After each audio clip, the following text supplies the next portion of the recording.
Yes, now, ladies and gentlemen, welcome back to the Thomas Rants YouTube channel. I have finally returned.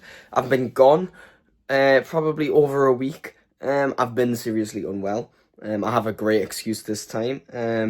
So yeah, that is my excuse. I was really unwell. I had, well, what they were calling a respiratory viral infection, but that just explains the coughing. That don't explain the fevers, the earache, the blocked nose, my eyes occasionally watering, all that sort of stuff. But regardless, after a week, I'm recovered now. I've still got reminiscence of a cough, but I can get on with my life now. You know, before I couldn't, if I stood up and walked to the bathroom or stood up and got changed, I'd die coughing. My head would go all funny. And even now, if I try and do some physical activity, I'll cough because when I get short of breath or I have to breathe heavy, the respiratory system is still recovering. So maybe it's not a good idea to go to the gym just quite yet. I know, I'm thinking of excuses. But even then, you'd think with being locked in the house, with just sitting watching YouTube for days, I would watch and keep up with WWE. But I have not. It is Wednesday the 20th, no, it's not Wednesday, it's Friday the 24th of October.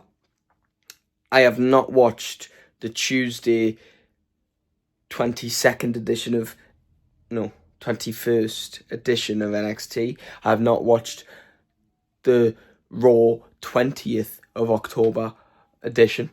I have not watched SmackDown, although I've seen some clips. The last thing I watched was NXT last week. I'm talking 14th. So yeah, that's what this video is. And only because I need to cover it. It's completely out of date. No one's going to watch this video.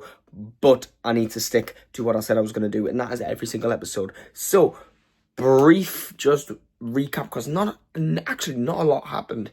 For the first episode after NXT versus TNA, nothing that much really happened. So, let's just talk about it. I mean, we had Lexus King versus Dr. Wagner Jr. after, getting him and Tavion Heights confused.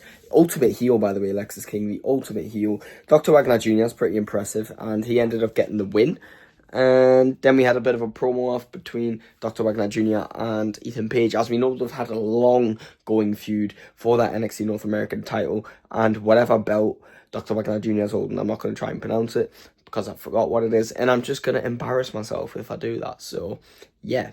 We had Hank and Tank, The Culling, and Chase U agree on a number one contendership tag team match, which was a triple threat match, which I believe Hank and Tank won, and then they got attacked by two guys, which, forgive me, I forgot their names, but I believe they were former NXT talents who teased promos months ago, and then we've not seen nothing about them for ages, which I completely forgot about. So fair play to WWE, you made me forget about them. So either Hank and Tank won or no one won.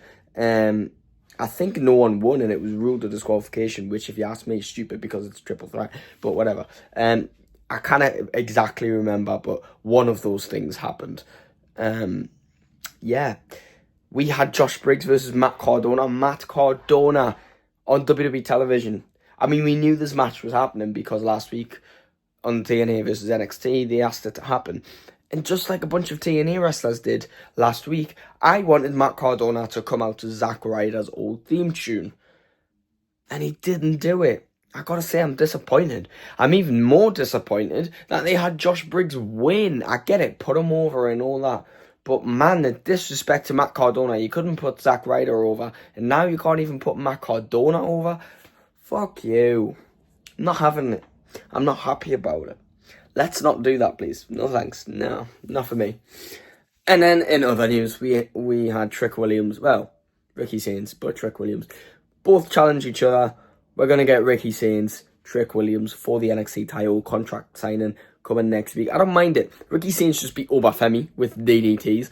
I'd expect him to go after another big gun, Trick Williams. The NXT title is a bit serious again. I mean, we had months of Obafemi challenging Miles Bourne and Josh Briggs and Yoshiki Inamura. I'm not saying they're not credible talents. They're just not exactly NXT title caliber yet. Ricky Sainz defeating Obafemi, doing a TNA thing, and then going immediately for Trick Williams is great, and I love it. Speaking of I love it, main event was a battle royal. It was for the number one contendership to the NXT Women's Championship. Now, who do you think won this match? Who would make sense? I mean, we've got Lash Legend, who's beat Jada Parker, had a big feud with Jada Parker, but then again, Jada Parker beat her back, and they're both great talents. No. We had, Sol Ruka, who was going to enter this, already as a double champ. Zarya wasn't going to get the opportunity.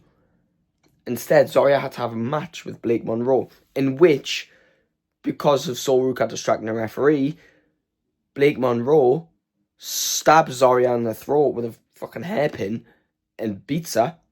So Sol Ruka feels bad and gives her her spot for Zarya and says, you know what, you deserve it, I've got too many belts. Duh, why didn't it happen in the first place? Why was Zarya or Blake Monroe not in it? That match shouldn't have even happened. We should have both been in it.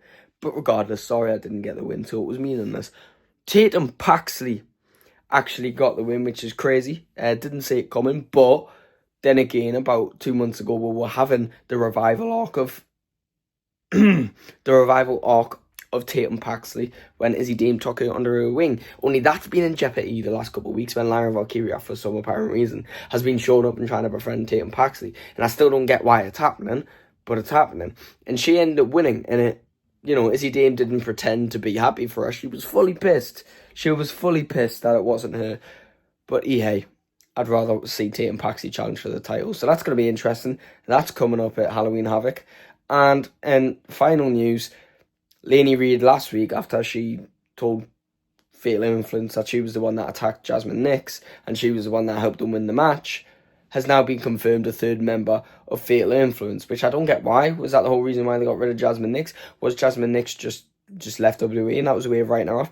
I don't know, like I said, but now Lainey Reid's in Fatal Influence. And do you know what? Fair enough. Fair enough. You might as well use her somehow. But anyways, that is my very delayed but very much needed to happen reaction to NXT. Thank you all so much for watching. Please like, subscribe, and I will see you in the next one. Goodbye.